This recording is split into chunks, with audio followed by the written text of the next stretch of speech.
Good morning friends, एक बार फिर से आप सबका स्वागत है। आज हम बात करने वाले हैं लेक्चर 7 में फंडामेंटल राइट्स के बारे में।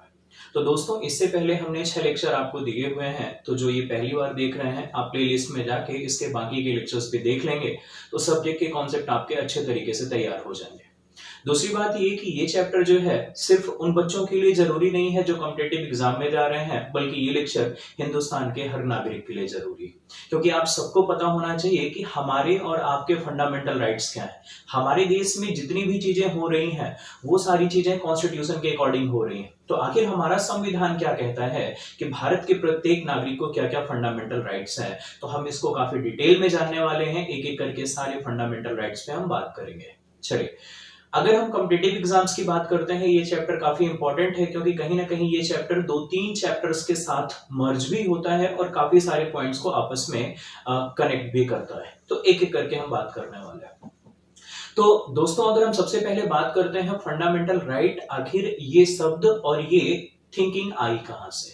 सबसे पहले 1215 ईस्वी में ब्रिटेन के सम्राट जॉन ने वहां के लोगों के लिए कुछ अधिकार जारी किए और उस दस्तावेज का नाम था मैग्ना कार्टा, और इसी को कहा गया महाधिकार पत्र।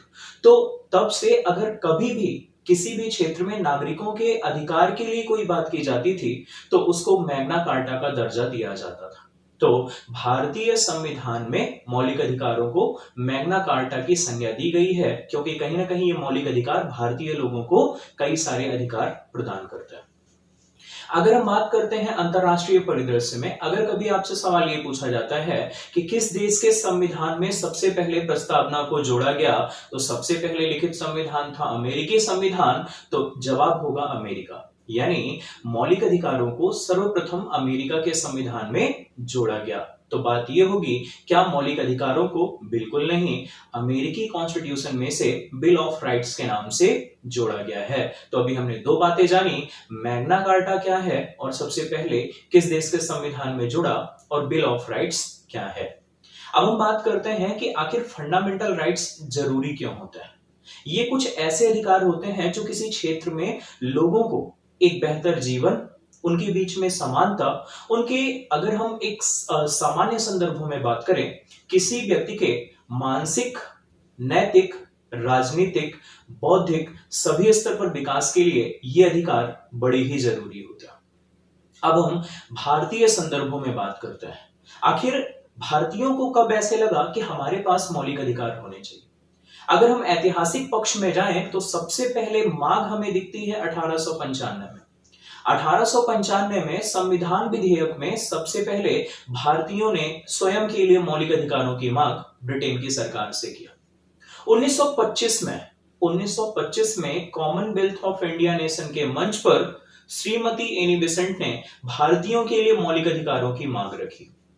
अब जब भारतीयों ने संविधान बनाने का, ये स्वयं के लिए कानून बनाने का पहला दृढ़ संकल्प किया, और किस रूप में किया? नेहरू रिपोर्ट के तौर पर। आपको हमने पहले बताया है संविधान सभा में 1928 में पंडित मोतीलाल नेहरू, जो कि स्वराज पार्टी के एक सदस्य थे, उनके द्वारा नेहरू रिपोर्ट लाई गई। उस नेहरू रिपोर्ट में उन्होंने लगभग 19 मौलिक अधिकारों का जिक्र किया था, जिसमें से 10 भारतीय संविधान में शामिल हैं। तो दिमाग में आ रहा होगा, सर भारतीय संविधान में तो 6 मौलिक अधिकार हैं। आगे क्लियर करेंगे। तो आप बस इतना समझेंगे कि मौलिक अधिकारों का सर्वप्रथम प्रयास भारतीयों के द्वारा किस रिपोर्ट में किया गया? नेहरू रिपोर्ट में, जो कब लाई गई? 1928 में, और वहां से 10 मौलिक अधिकार लिए गए। अब कांग्रेस की बड़ी भूमिका हो जाती है। तो अब हम ये जानते हैं कि कांग्रेस ने आखिर कब इस चीज की मांग की। 1931 कांग्रेस का कराची अधिवेशन, अध्यक्षता की सरदार वल्लभ भाई पटेल ने, और इस अधिवेशन में कांग्रेस के मंच में भी यह मांग की गई कि भारतीयों के विकास के लिए और भारतीयों के बौद्धिक राजनीतिक चेतना के लिए उनमें कुछ मौलिक अधिकार होने चाहिए। अब हम आते हैं संवैधानिक स्थिति पर। हम ये जानते हैं संविधान में इसे कहां पर स्थान दिया गया है।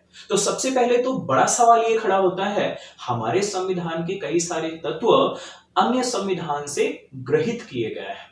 तो सवाल ये पूछा जाता है, मौलिक अधिकारों को किस देश के संविधान से लिया गया है? जवाब होगा अमेरिका। संविधान के किस भाग में शामिल किया गया है? भाग 3 में। आर्टिकल कहां से कहां तक है? 12 से 35 तक है। अब एक वर्डिंग आपको ध्यान रखना है। अगर कभी सवाल ये पूछा जाता है मूल संविधान में कितने मौलिक अधिकारों को जोड़ा गया था, तो आपका जवाब होगा 7 मौलिक अधिकारों को। यहां पर एक बड़ा डिफरेंस है बच्चों। अगर आपको शब्द ये दिया जाता है मूल संविधान में, मतलब जब हमारा संविधान बनाया गया था। अगर ये पूछा जाता है संविधान में मौलिक अधिकारों की संख्या कितनी है, तो आपका जवाब होगा 6। तो सर आखिर ये अंतर क्यों है, जानते हैं।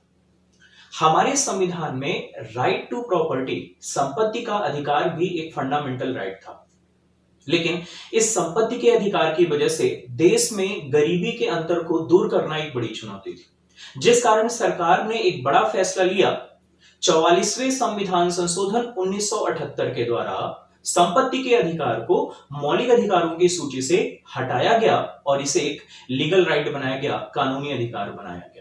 तो आपको यह पता होना चाहिए, अगर कभी ये पूछा जाता है निम्न में से कौन सा मौलिक अधिकार नहीं है, आपको ढूंढना होगा संपत्ति का अधिकार। अगर कभी ये दिया जाता है संपत्ति का अधिकार कैसा अधिकार है, तो वर्तमान में ये एक कानूनी अधिकार है। अगर ये पूछा जाता है संपत्ति का अधिकार संविधान के किस भाग में शामिल है, तो जवाब देना है भाग 12 में है।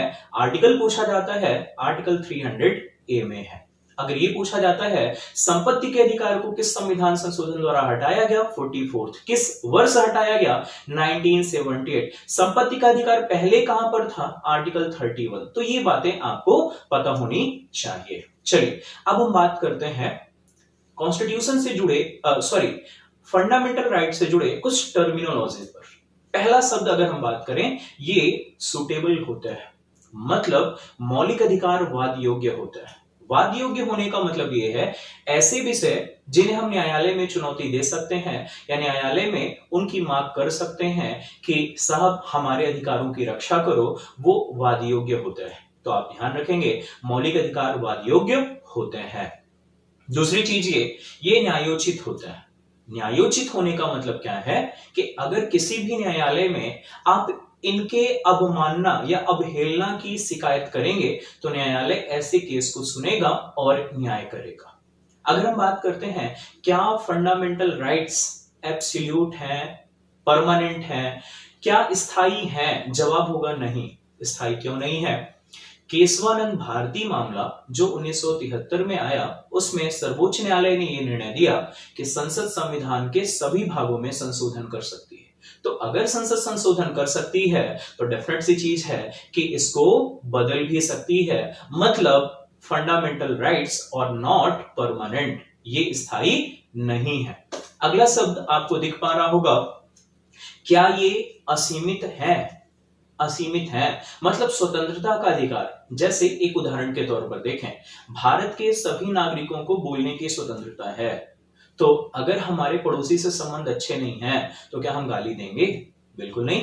अगर हमें स्वतंत्रता है तो सामने वाले को भी अपना जीवन बेहतर तरीके से जीने की स्वतंत्रता है। मतलब हमारे जितने भी फंडामेंटल राइट्स हैं वो एब्सोल्यूट नहीं है, उन्हें सीमित किया जा सकता है। दूसरे शब्दों में अगर हम समझें, जैसे देखिए अगर इमरजेंसी की कंडीशन है या किसी प्रकार की प्रॉब्लम है, जैसे कोरोना की ही कंडीशन देख लीजिए, हमें कहीं भी आने जाने की स्वतंत्रता है। क्या अभी हम आ जा सकते हैं? नहीं आ जा सकते।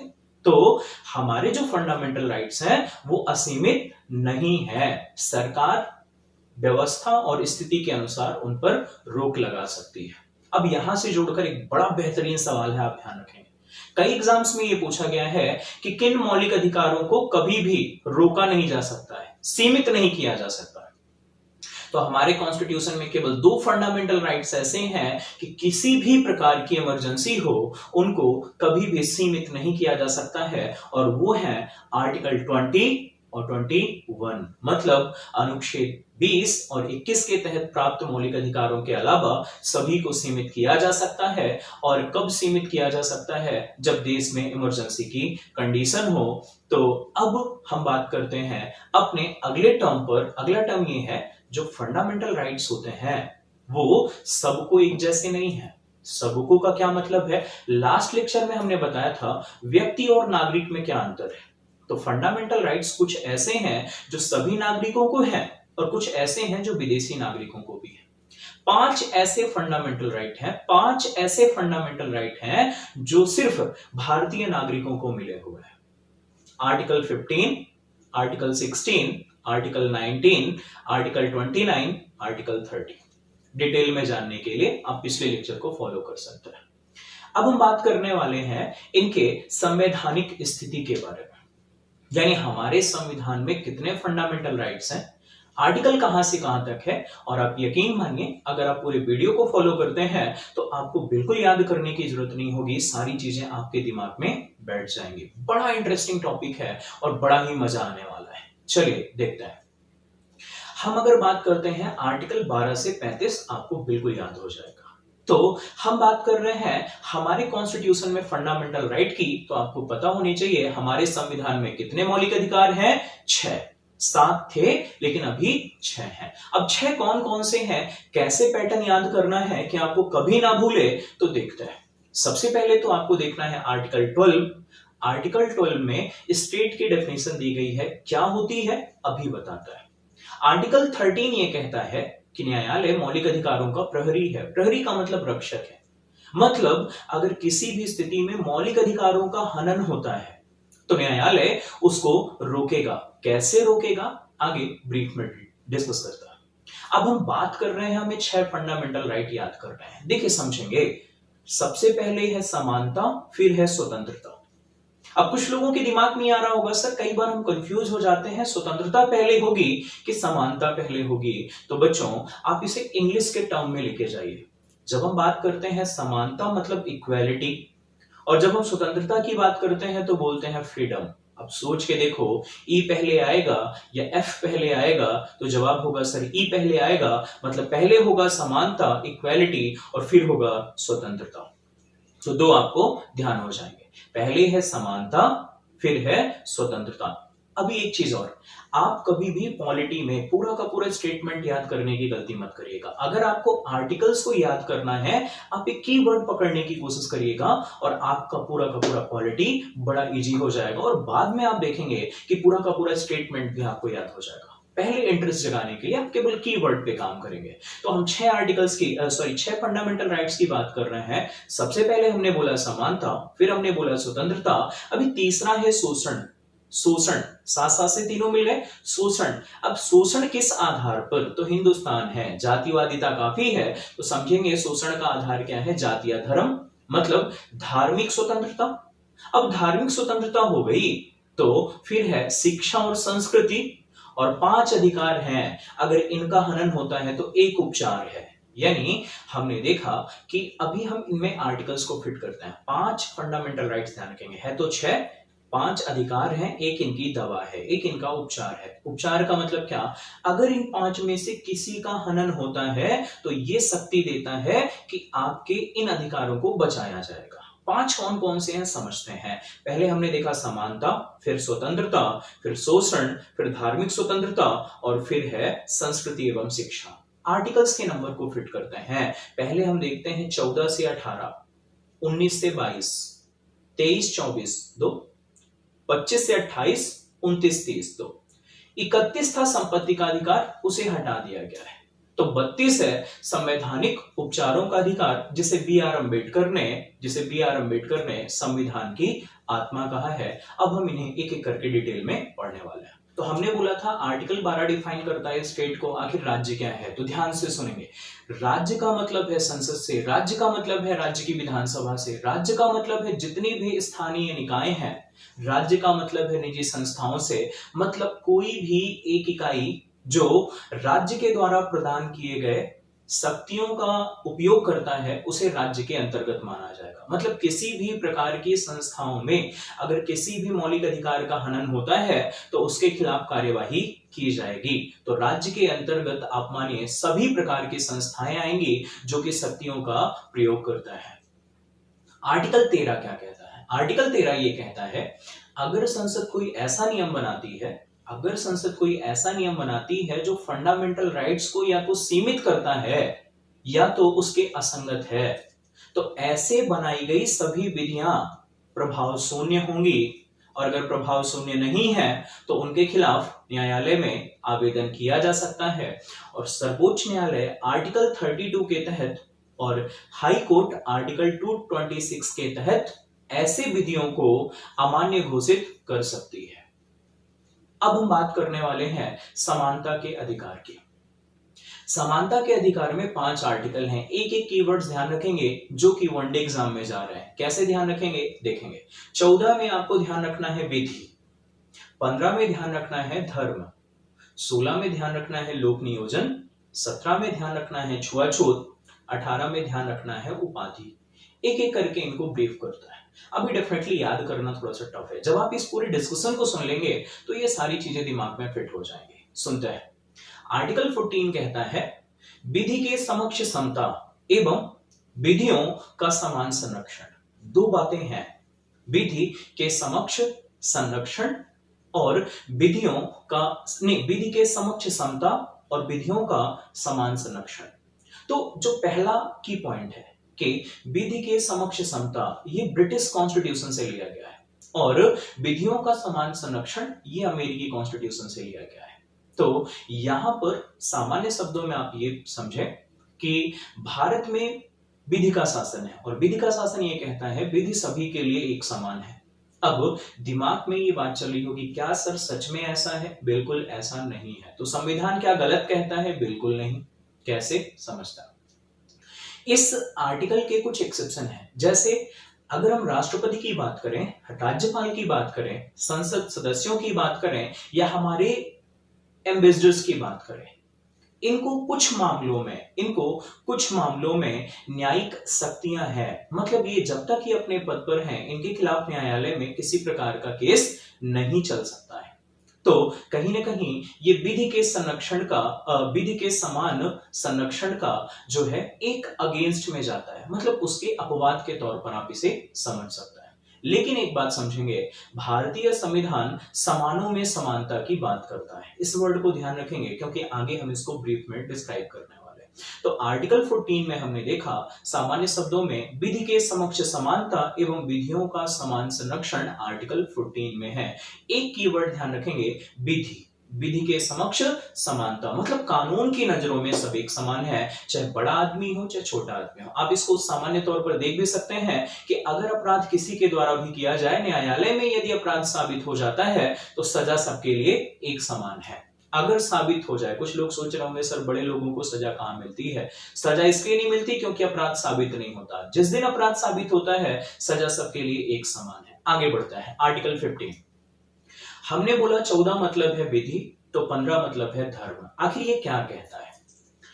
अभी खास बात क्या ध्यान रखनी है, हमने पीछे भी बताया है कि आर्टिकल 15 सिर्फ भारतीय नागरिकों के लिए है, मतलब ये फंडामेंटल राइट विदेशियों को प्राप्त नहीं है। ये क्या कहता है सुनेंगे। राज्य प्रत्येक नागरिक को या राज्य नागरिकों के मध्य धर्म, जाति, मूल वंश, जन्म स्थान, लिंग 5 आधार बताए गए। इन आधारों पर राज्य अपने नागरिकों में भेदभाव नहीं करेगा। इक्वालिटी करनी है ना, मतलब इन 5 आधारों पर राज्य अपने नागरिकों में भेदभाव नहीं करेगा। तो बात यह है सर क्या भेदभाव नहीं होता है? डेफिनेटली इसके भी कुछ अपवाद हैं। क्या अपवाद है सुनते हैं। पहला अपवाद है, हमारा संविधान ही कहता है कि राज्य महिलाओं और बच्चों के बेहतर स्थिति के लिए, राज्य महिलाओं और बच्चों के बेहतर स्थिति के लिए उनके लिए कुछ विशेष उपबंध बना सकता है। दूसरा अपवाद क्या है? सामाजिक और शैक्षणिक रूप से पिछड़े वर्गों के उत्थान के लिए, सामाजिक और शैक्षणिक रूप से पिछड़े वर्गों के उत्थान के लिए राज्य विशेष उपबंध बना सकता है। तीसरा अपवाद, सामाजिक और शैक्षणिक रूप से पिछड़े वर्गों के लिए राज्य शैक्षणिक संस्थानों में विशेष छूट या उनके लिए कुछ सीटें आरक्षित कर सकता है। तो हमने आपको पहले ही बताया था कि हमारे जो फंडामेंटल राइट्स हैं वो एब्सोल्यूट नहीं है, उनमें कुछ न कुछ सीमाएं हैं, असीमित नहीं है। तो आप इस बात को बिल्कुल ध्यान में रखेंगे। आर्टिकल 16 कहता है लोक नियोजन के संबंध में समता का अधिकार। लोक नियोजन का मतलब है राज्य की सेवा, ये जितनी भी सरकारी नौकरियां हैं उनमें समानता के अधिकार की बात की गई है। लोक नियोजन में समता का अधिकार। इसका मतलब ये है कि राज्य के सभी नागरिकों को लोक नियोजन में एक समान अवसर प्रदान किए गए हैं। तो अब हमें कुछ इसमें भी अपवाद दिखते हैं। पहला अपवाद ये है निवास के आधार पर, मतलब पहले कई राज्यों ने अपने यहाँ केवल अपने क्षेत्रीय लोगों को ही जॉब दी थी, लेकिन बाद में इसकी सीमाएं हटा दी गई हैं। तो अपवाद के तौर पर अगर हम देखें, आंध्र और तेलंगाना जैसे राज्यों में आज भी हमें इसकी सीमाएं दिखती हैं। मतलब वहां पर गवर्नमेंट जॉब में सिर्फ वहां के लोगों को प्राथमिकता दी जाती है। दूसरा अपवाद हमें दिखता है पिछड़े वर्ग के लिए आरक्षण की व्यवस्था। अभी हम इसको डिटेल में बात करेंगे। तीसरा हम देखते हैं धार्मिक आधार पर भी कुछ अपवाद हमें देखने को मिलते हैं लोक नियोजन के संदर्भ में। अब हम बात करते हैं पिछड़ा वर्ग, आखिर इन्हें आरक्षण क्यों मिला, कब मिला, क्या स्थिति थी, और जो सवर्णों के लिए 10% आरक्षण की बात है, इसकी सबसे पहली बात कब आई। सुनते हैं। हमारे देश में जब जनता पार्टी की सरकार आई, जनता पार्टी की सरकार में कई सारे दलों ने मिलजुल कर गठबंधन किया था और 1979 में मोरारजी देसाई जब प्रधानमंत्री थे, उन्होंने दूसरे पिछड़े वर्ग आयोग का गठन किया और इसी का नाम था मंडल आयोग। मंडल आयोग, बीपी मंडल इसके अध्यक्ष बनाए गए। 1979 में ये आयोग बनाया गया और इस आयोग का उद्देश्य ये था कि देश की सामाजिक स्थिति को बेहतर करने के लिए हमें क्या करना चाहिए। इस आयोग ने 1980 में अपनी जांच रिपोर्ट को सौंपा और इस जांच रिपोर्ट में इसने बताया हिंदुस्तान में 3743 जातियां ऐसी हैं जो सामाजिक रूप से पिछड़ी हुई हैं और अगर हमें इन्हें आगे बढ़ाना है तो निश्चित तौर पर इनके लिए कुछ विशेष प्रावधान करने होंगे। मंडल साहब ने यह भी बताया ये जातियां हिंदुस्तान की आबादी का लगभग 52% भाग है। हिंदुस्तान की आबादी का 52% भाग है और उन्होंने एक पेशकश की, उन्होंने ये मांग की कि इनके लिए 27% आरक्षण रखा जाए तो ये निश्चित तौर से इनकी सामाजिक और शैक्षणिक स्थिति में सुधार होगा। क्योंकि 1980 में जनता पार्टी की सरकार अपना बहुमत खो चुकी थी, इंदिरा गांधी पुनः प्रधानमंत्री आती हैं और उसके बाद से किसी भी प्रधानमंत्री ने इस बात पर गौर नहीं किया, तो मंडल आयोग की रिपोर्ट इसी तरह से पड़ी रह गई। 1990 बीपी सिंह जब प्रधानमंत्री बने तो उन्हें जब ऐसा लगने लगा उनकी कुर्सी जाने वाली है, उन्होंने एक मास्टर स्ट्रोक खेला। क्योंकि ये जनजातियां नहीं कह सकते हैं, ये समुदाय देश का लगभग 52% था और अगर इन्हें आरक्षण दे दिया जाता है तो निश्चित तौर पर इनका वोट बैंक बीपी सिंह को मिल सकता था। तो बीपी सिंह ने एक मास्टर स्ट्रोक खेला और इस मंडल आयोग की रिपोर्ट को जारी कर दिया। जब मंडल आयोग की रिपोर्ट जारी हुई, पिछड़े वर्ग के आरक्षण की घोषणा हुई, देश में आगजनी हुई और यह मामला न्यायालय में पहुंचा। इसमें एक घटना और जुड़ती है। अगले साल जब बीपी सिंह की सरकार गिरती है तो 1991 में नरसिम्हा राव की सरकार आती है और नरसिम्हा राव ने संसद में दो बातें उनके सरकार के द्वारा रखी गई। पहली बात ये कि पिछड़े वर्ग के लिए 27% का आरक्षण देना चाहिए। दूसरी बात उन्होंने रखी कि आर्थिक रूप से कमजोर वर्गों के लिए, यानी सामान्य लोग जो आर्थिक रूप से कमजोर हैं उनके लिए भी 10% आरक्षण होना चाहिए, ऐसा नरसिम्हा राव की सरकार का पक्ष था। 1992 में मंडल केस जब न्यायालय में पहुंचा तो न्यायालय ने पिछड़े वर्ग के लिए 27% मांग को अपनी संवैधानिक सहमति प्रदान की, किंतु सामान्य वर्ग के लिए आर्थिक आधार पर आरक्षण पर उन्होंने रोक लगा दी और उसे जो है वहीं पर रोक दिया, जिसे बाद में नरेंद्र मोदी की सरकार के द्वारा पास कराया गया, जिसे आप ईडब्ल्यूएस के नाम से जानते हैं। अब हम बात करते हैं आर्टिकल 17 जो कि एबोलिशन ऑफ अनटचेबिलिटी की बात करता है, यानी छुआछूत को खत्म करने, अस्पृश्यता को समाप्त करने की बात करता है। तो आखिर ये क्या है? पहली चीज तो आप ये ध्यान रखेंगे, भारतीय संविधान में कहीं भी छुआछूत शब्द का प्रयोग नहीं किया गया है। और दूसरी बात ये कि इसको दूर करने के लिए सिविल राइट्स एक्ट लाया गया। सिविल अधिकार संरक्षण अधिनियम लाया गया 1955 में, जहां पर कहीं भी अस्पृश्यता शब्द का उल्लेख नहीं किया गया। बाद में उसका नाम बदला गया और उसका नाम रखा गया अस्पृश्यता अपराध अधिनियम। अगर हम बात करते हैं आर्टिकल 18 की, आर्टिकल 18 में बात की गई है उपाधियों का अंत। ब्रिटिश काल में जो जमींदार हैं या जो राजा हैं या जो नगर के संभ्रांत लोग हैं, उनको कुछ टाइटल्स दिए जाते थे जो कि कहीं ना कहीं उन्हें एक आम आदमी से डिस्क्रिमिनेट करते थे, भेदभाव करने जैसा था। जब हमारा देश आजाद हुआ तो इस तरीके को या इस प्रथा को समाप्त किया गया और ये बात बोली गई केवल दो क्षेत्रों में, एक सेना और एक शिक्षा। सेना और शिक्षा को छोड़कर बाकी सभी क्षेत्रों में दी जाने वाली उपाधियों को समाप्त करने की बात कही गई।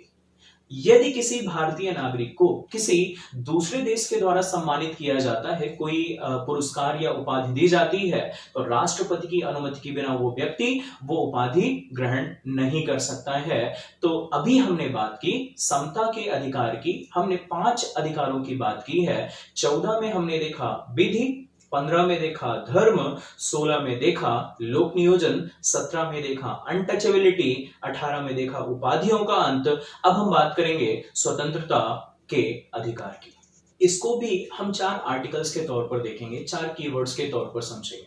तो स्वतंत्रता का अधिकार कहां से कहां तक था? 19 से लेके 22 तक समझते हैं। 19 में एक वर्ड ध्यान रखेंगे, वाक यानी बोलना। 20 में ध्यान रखेंगे अपराध, 21 में ध्यान रखेंगे जीवन और 22 में ध्यान रखेंगे गिरफ्तारी। एक एक करके इन्हें डिटेल में समझते हैं। आर्टिकल 19 6 प्रकार के अधिकारों की बात करता है। तो पहले इसमें 7 अधिकार थे, 7 प्रकार की स्वतंत्रताएं थी।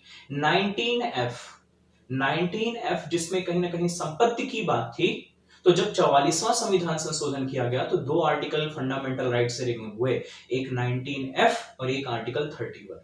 अब इसमें 6 बातें क्या है, इसको एक छोटी सी कहानी के तौर पर समझिए। एक बच्चा जो ज्यादा बोलता था या समझिए कि कुछ गलत काम करता था, घर वालों ने उसे निकाल दिया। जब उसे निकाल दिया तो वो अपने दोस्तों के बीच में गया, उनके बीच में मीटिंग हुई। मीटिंग होने के बाद वो सब एकजुट हुए, वो सब निकल पड़े। जब यहां से निकल गए तो कहीं पर फिर उन्होंने कमरा देखा, वहां पर वो सारे के सारे लोग रहने लगे। और जब वहां रहने लगे तो डेफिनेट सी चीज है, खाने पीने के लिए फिर कुछ ना कुछ काम करना होगा। इस छोटी सी कहानी में हम 6 स्वतंत्रताएं देख लेंगे। पहली स्वतंत्रता है वाक एवं अभिव्यक्ति की स्वतंत्रता। दूसरी ये है शांतिपूर्ण सम्मेलन की स्वतंत्रता। तीसरी है संघ बनाने की स्वतंत्रता। चौथी है निर्बाध रूप से आवागमन या संचरण की स्वतंत्रता। 5वां है देश के अंदर कहीं भी निवास की स्वतंत्रता। और 6वीं है कोई भी कारोबार, आजीविका या रोजगार करने की स्वतंत्रता। अब इसमें जो डिटेल में आपको समझना है, 19 से सिर्फ 3 क्वेश्चंस आपको पूछा जा सकता है कि अनुच्छेद 19 कितने प्रकार की स्वतंत्रताएं प्रदान करता है। तो अनुच्छेद 19 6 प्रकार की स्वतंत्रताएं प्रदान करता है। हटाया कौन सा गया है? 19F। 6 स्वतंत्रताएं कौन कौन सी हैं? सबसे जरूरी है वाक एवं अभिव्यक्ति की स्वतंत्रता। मतलब जो कहते हैं कि राइट टू स्पीच, हमें बोलने का अधिकार है, हमें अपनी राय रखने का अधिकार है, हमें हिंसात्मक तरीके से नहीं बट हमें शांतिपूर्ण तरीके से विरोध करने का अधिकार है। जो आप देखते हैं जो प्रदर्शन होता है, विरोध होता है, वो राइट टू स्पीच के अंतर्गत आता है, अपनी बात रखने के अंतर्गत आता है। यहां से क्वेश्चन ये पूछा जाता है कि प्रेस या पत्र पत्रिकाओं में जो भी लेख लिखे जाते हैं या विचार लिखे जाते हैं वो किस स्वतंत्रता के अंतर्गत आते हैं? तो वो आर्टिकल 19 फर्स्ट के अंतर्गत आते हैं, क्योंकि वहां राइट टू स्पीच है। तो आर्टिकल 19 उम्मीद करते हैं समझ में आ गया होगा। अब देखिए आते हैं आर्टिकल 20, अपराध के लिए दोष सिद्धि के संबंध में संरक्षण का अधिकार। ये आर्टिकल 3 प्रकार से संरक्षण प्रदान करता है। मतलब अगर किसी ने कोई अपराध किया है और वह दोष सिद्ध हो गया है तो 3 संरक्षण कौन कौन से हैं? पहला संरक्षण ये, जैसे मान के चलिए हमने कोई क्राइम किया और अभी तक नियमानुसार ऐसा कोई कानून नहीं था जिसके अनुसार ये प्रूफ हो सके कि मैंने कोई अपराध किया है, तो मुझे सजा नहीं मिलेगी। दूसरी चीज ऐसा समझिए, मैंने आज कोई क्राइम किया और आज जो नियम है उस नियम के अनुसार सजा होती है 1 महीना। हमारा केस चल रहा है और मुझे सजा मिली 3 साल के बाद, और इस 3 साल के बीच में एक नया कानून लाया गया जिसमें इस प्रकार के अपराध के लिए 25 साल की सजा का प्रावधान है। तो जब हमने अपराध किया था उस समय जो नियम था, हमें सजा भी उसी नियम के अनुसार मिलेगी। दूसरी बात क्या है कि एक ही अपराध के लिए दोहरी क्षति नहीं की जा सकती, मतलब एक ही अपराध के लिए 2 बार सजा नहीं दी जा सकती है। तीसरी बात क्या है, किसी भी व्यक्ति को स्वयं के खिलाफ बयान देने के लिए बाध्य नहीं किया जा सकता है, मतलब स्वयं अभिशंसा के लिए किसी पर दबाव नहीं बनाया जा सकता है।